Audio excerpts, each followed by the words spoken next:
रामं रामानुजं सीतां भरतं भरतानुजं सुग्रीवं वायुसूनुं च प्रणमामि पुनः पुनः।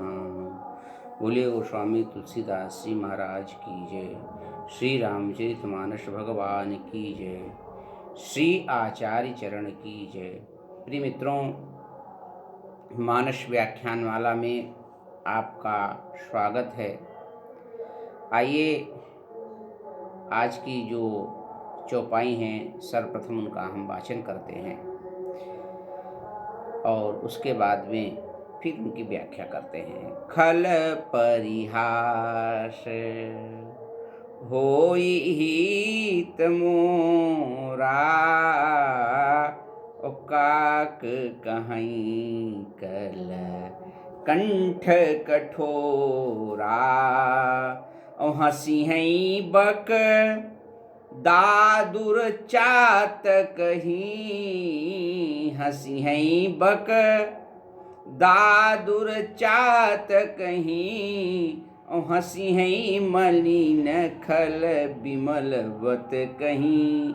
इस चौपाई में एक शब्द में थोड़ा भेद है, उसका भी मैं वाचन करता हूँ। हंसी हैं खल गादुर चात कहीं, और हंसी हैं मलिन खल बिमल बत कही। यानी कि गादुर और दादुर, इस चौपाई में इस शब्द में थोड़ा अंतर है, अलग अलग भेद हैं, उसको मैं आगे बताऊंगा। आइए, जो ये दो चौपाइयाँ आज की हैं। नंबर 1, खल परिहास होई हित मोरा, ओ काक कहीं कल कंठ कठोरा। ओ हंसी हैं बक दादुर चात कहीं, ओ हंसी हैं मलिन खल बिमल बत कहीं। ये दो चौपाइयाँ आज के अपने इस प्रसंग में हैं। आइए सर्वप्रथम इन दोनों चौपाइयों का जो शब्दार्थ है उस पर विचार करते हैं। नंबर 1 शब्द है खल। खल माने दुष्ट और परिहास माने उपहास, अर्थात हंसना, कुटिलता पूर्वक जो हंसी है उसको परिहास कहते हैं, जिसमें ऐसा हंसना कि जिसके द्वारा आप दूसरे को ठेस पहुंचाना चाहते हैं। हंसना तो प्रसन्नता का सूचक होता है, लेकिन यहाँ पर लिखा है गोस्वामी तुलसीदास जी ने कि खल परिहास, ये हास नहीं है, परिहास है। यानी कि भद्दी प्रकार की हंसी, अपनी जो उसमें कलुषिता मिश्रित है, ऐसी हंसी को परिहास कहा जा सकता है, कहा जाता है। तो खल परिहास और होई हित मोरा। हित माने कल्याण, हित माने राम जी कल्याण। तो परिहास में भी कल्याण ये संत ही खो सकता है, व्यक्ति नहीं खो सकता है। तो राम जी खल परिहास होई हित मोरा। कैसे कहा? काक, काक माने, काक माने राम जी, काक माने कौआ, काक माने कौआ। और कहीं कल कंठ कठोर, काहे माने कहना, और कलकंठ माने कोयल। कठोरा, कठोरा माने कठिन। तो और हंसी हैं बक, हंसना माने हंसना, और बक माने बकुला। और दादुर, यहाँ पर जैसे मैंने भी आपको बताया, यहाँ पर दादुर और गादुर दो शब्द हैं। से दादुर माने तो मेढक है, और जहाँ गादुर शब्द है उसका मतलब है चमगादड़। तो दोनों का मैं अर्थ करूँगा, मूलार्थ में इसकी जब व्याख्या में भी आगे चलेंगे, मैं दोनों यहाँ पर कौन सा सही है, कौन सा प्रयुक्त होगा, इसका निष्कर्ष आपको बताऊंगा। और हंसी है मलिन, आहा, हंसी है मलिन खल बिमल बत कही। और मलिन माने जो मन के गंदे हैं, जो मन के गंदे हैं, ऐसे मलिन और खल, खल भी हैं मलिन भी हैं। और विमल माने स्वच्छ, बतकही माने चर्चा, यानी कि जो ये हरी चर्चा है वो बतकही। तो इस दोनों चौपाइयों के जो शब्दार्थ हैं वो मैंने आपके सामने निवेदित किए। आइए इनका दोनों का जो अर्थ है उसको समझते हैं। कि खल परिहास होई हित मोरा, काक कहीं कल कंठ कठोरा।